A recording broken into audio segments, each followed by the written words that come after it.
Okay, we are here in the Bloggers Lounge with Jamie Radtke running for the U.S. Senate in Virginia. Jamie, pleasure to meet you.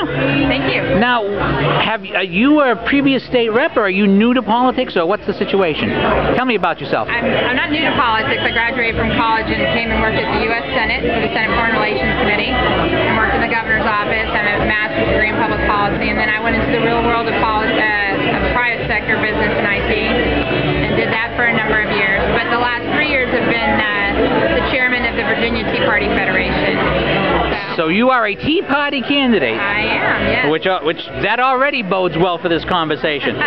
So now, what is it that, when you look at your potential opponent, I'm presuming you're primarying somebody? I am, in the Republican primary. And who will you be primarying? I'll be primarying George Allen, who's the former U.S. Senator before he that's right. made his famous gaffe. Now, not commenting on the validity of the gaffe itself, how important is it for Tea Party candidates to continue to advance? Because it appears to me that the Tea Party movement's greatest strength has been translating the activist movement into producing candidates that have won all over the place, like Anne Marie Burkle and Renee Elmers, and all over the country. Well, and in Virginia, we had a tremendous success just this past November at the local level. We completely swept out a number of school boards, supervisor races, city councils, took them over. We took over the state senate. It was controlled by the Democrats, and we took control of the state senate.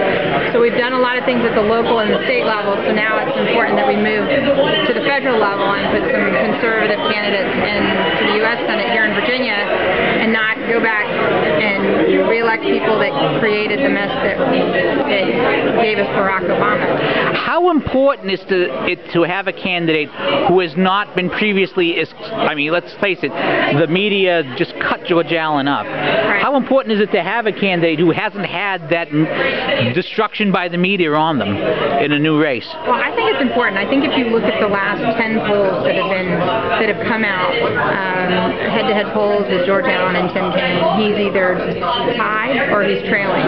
Now, this is important because in Virginia, even though Obama won by 9 points, we have won the governor's race, the lieutenant governor's race, the attorney general's race. We picked up 4 congressional seats, and we picked up the state senate this past year, and yet he is still trailing or tied with Tim Kaine. That should not be the case. If there was a clear contrast, a good conservative, and we weren't sort of bringing back people from the past that have lost, I think we would be in a much better position against Tim Kaine. And where can people find out more information if they want to support your campaign? They can go, as well they should. Well, I appreciate it. They can go to jamieforsenate.com. Jamie is Jamie, so jamieforsenate.com. Okay, Jamie Radtke, thank you very much for your time. Thank you. I appreciate it.